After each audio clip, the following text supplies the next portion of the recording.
대표님, 응. 일본 결정사에 가입하면 응. 보통 몇 살 차이 아래까지 여성분들과 매칭이 되나요? 이 질문을 정말 많이 받았습니다. 저희 회원님들과 상담에서 많이 받았는데, 보통으로 치면은 이제 마이너스 한 3살에서 4살 정도로 보시면 됩니다. 보통 그 나이대가 가장 많이 매칭이 되는 건가요? 그렇죠. 저희 회원님들 매칭된 거 보면은 평균적으로 한 3, 4살 정도가 평균입니다.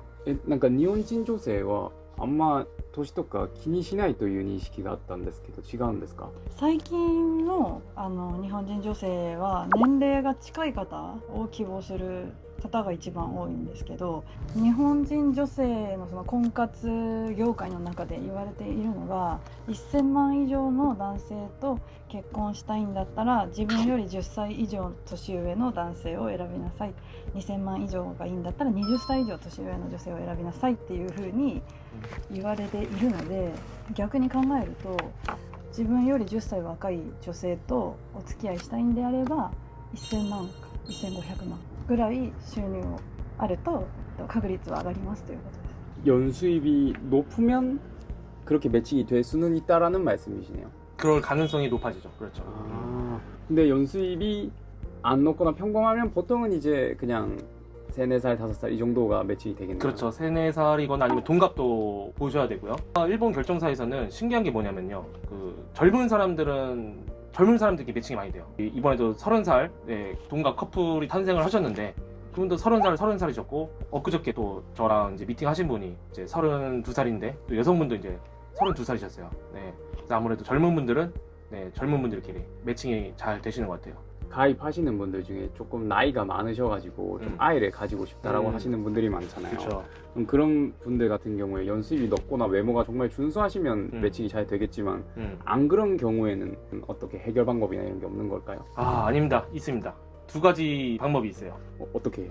일단 첫 번째는요, 저희 회원님들이 왜 나이 어린 분들하고 매칭이 되게 어렵냐면은 2가지 토끼를 다 잡으려고 그러기 때문에요.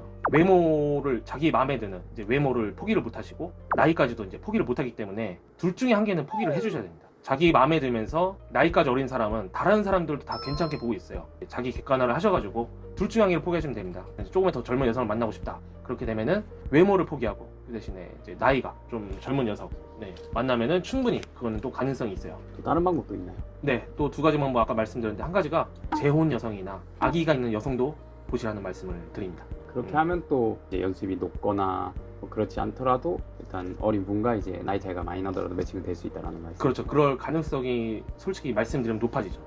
근데 제가 이렇게 말해도 회원님들이 한 첫째 딸, 둘째 딸, 셋째 딸까지는 3개월 정도까지는 욕심을 잘 못 내려놓으시는 것 같아요. 회원님께서 4개월 차나 5개월 차 때 그래서 조금씩 이제 내려놓으시면서 여성분들하고 매칭이 되시는 분들이 좀 많으셨어요. 확실히 이를 말씀을 들어보니까 국제 결혼이라는 게 여성분들도 한국에 오려면 많은 각오를 하고 오셔야 되는데 그쵸. 나이 차이까지 많이 나버리면 사실 너무 여성분께서 많은 희생을 해야 하는 게 아닌가라는 생각은 드네요. 뭐 물론 서로 너무 이렇게 욕심 부리지 않고 이렇게 양보하는 것도 좋지만, 아무래도 저희 데일리 회원님들은 여성분이 한국에 오는 거를 바라시는 분들이 많기 때문에 너무 여성분한테 많은 걸 요구를 하시면 안 되고, 좀 양보를 하시는 그런 마음을 가지시는 게 중요합니다.